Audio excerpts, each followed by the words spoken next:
UFC on Fox 3 happening tomorrow night, 7 p.m. Central, Diaz versus Miller. And joining us this morning, a very, very special guest, the Strikeforce Women's Bantamweight Champion and two-time Olympian Ronda Rousey, to talk about the fights and some other stuff. How you doing this morning, Ronda? Doing good. I mean, the second I woke up, they're like, radio now. So I'm still getting into it.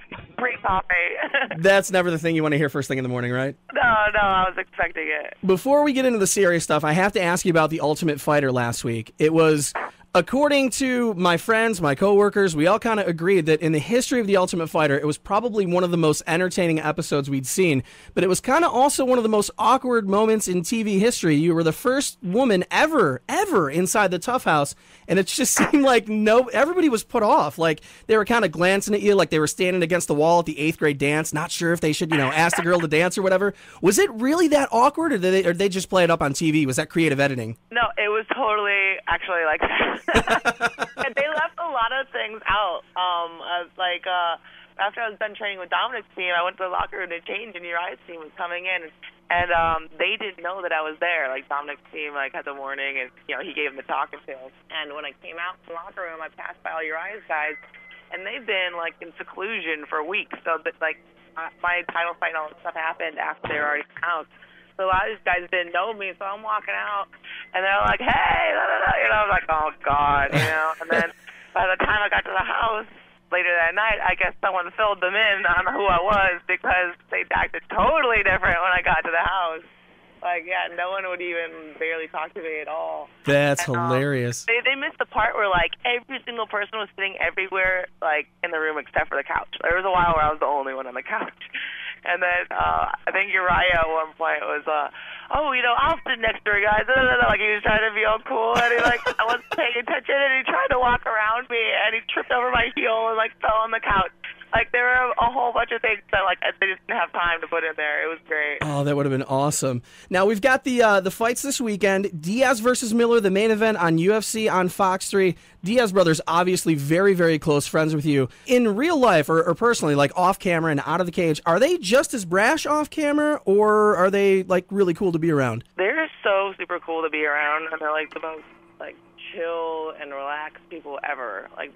Entirely different from how people think they are. But, no one has the energy to be that mean all the time. Right. How big of an influence do you think they've actually had on your career thus far?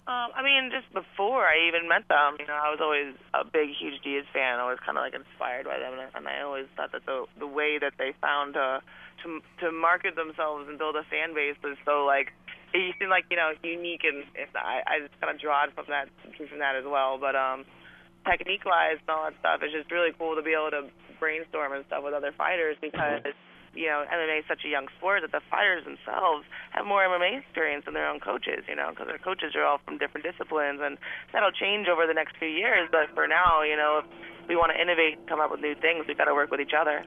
Talking with Ronda Rousey, the Strikeforce Women's Bantamweight Champion. You had a really big spotlight on you, obviously, as an Olympian, two-time Olympian. You were a bronze medalist in Judo. How much different is the spotlight now as opposed to back then, now that you're the Strikeforce World Champ? Now it's more constant. With the Olympics, it would be, every 4 years, there were a few months, even the 2 months before the Olympics where, things would be kind of more hectic and stuff.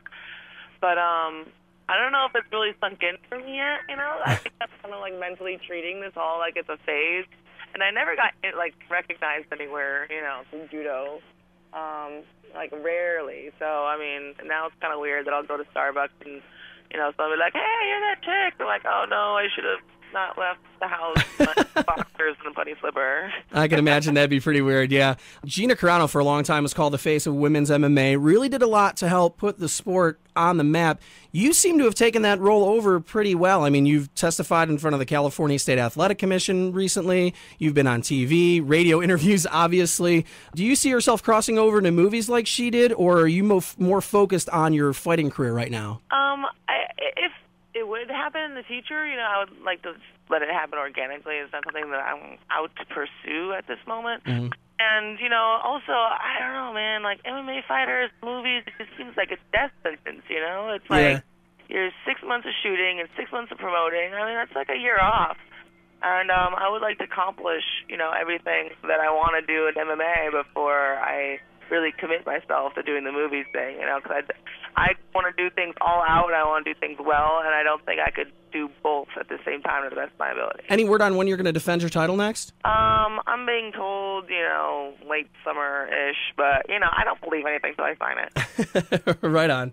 When you're trash talking, well, maybe trash talking isn't the right way to put it, but your ability to hype and promote a fight is really entertaining. You kind of are on a whole nother level than most. Do you think about what you're going to say sometimes, or do you just kind of blurt it out when you're in the press conferences and stuff? No, a lot of times I just blurt it out. I mean, some one-liners or something, we'll come up with in a conversation earlier that day and be like, oh my God, I should totally pick that up like that, but no, mostly it's just kind of on the fly. It's from years of dealing with a very highly educated family that's very good at, arguing, and then going to a gym where everyone's really good at teasing.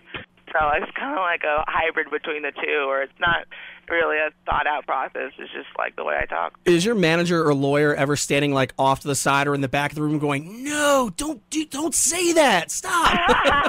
When I did Judo, the PR lady from Judo hated me, and she would do it. If you go to YouTube, there's someone from the last Olympics. So I was like, yeah, I want to sneeze 16 times in a row because I heard a sneeze was 1/16 of an orgasm. I just to piss her off, because I just wanted to see her face.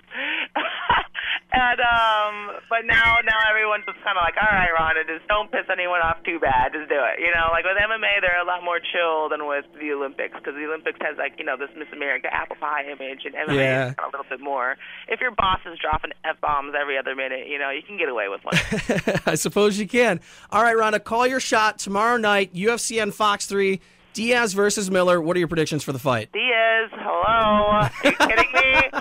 I predict that Diaz is going to win by triple middle fingers and a double armbar. You know what? That wouldn't surprise me. That'd be a pretty cool finish, right? That'd be fabulous. UFC on Fox 3 tomorrow night, 7 p.m. Central. You can catch it. Ronda Rousey, the Strikeforce Bantamweight Women's Champion. Thank you so much for joining us this morning. Thank you for having me on. I appreciate the energy.